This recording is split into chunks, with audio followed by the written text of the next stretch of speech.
So then, who should Terence Crawford fight next after this Madrimov fight? The Madrimov fight wasn't the best. It was quite boring. A lot of people thought it could have been a draw, which I thought it could have been a draw personally, or at least a split. And it made Terence Crawford have a bad look on him, and it made for sure that the Canelo fight is not going to happen, because Crawford, if he goes any higher in weight, he just will get bullied. So there's only one fight that makes sense. Obviously, Terence Crawford can unify the division, and he might do, because to unify another division is his history in the making. But there's one fight that would be perfect in boxing. Jaron Boots Ennis. Jaron Boots Ennis is currently the IBF welterweight title holder. And after he just got recently signed by Eddie Hearn at Matchroom, his career's blown up and he's now a big star in boxing. And I think he'd have a lot of problems for Terence Crawford.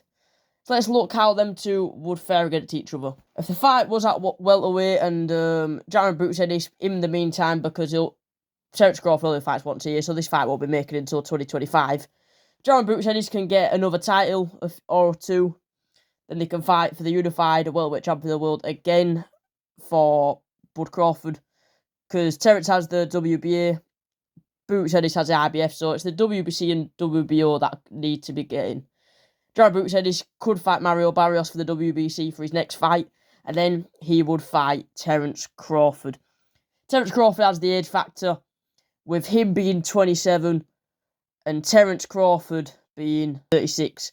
So he's nearly 10 years younger than him. He's got a slight height advantage at 2 inches. He's 5'10". Terence Crawford is 5'8", and they've got about the same reach advantage.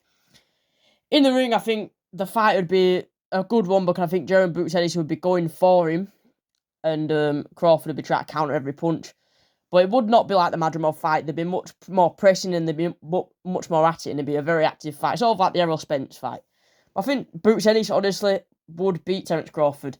He's sharp, he's fast. And if you look at his last fight against Avin Yessin, Boots totally destroyed Avin Yessin. And I think, judging off that and judging off Bud's last fight, he'd beat him. And I think he's the future of the welterweight division.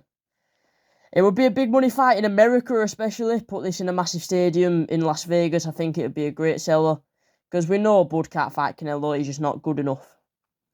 And I think that Boots would win this fight, as he's much younger, much sharper. Power's reasonably the same, but I think Boots is a better fighter.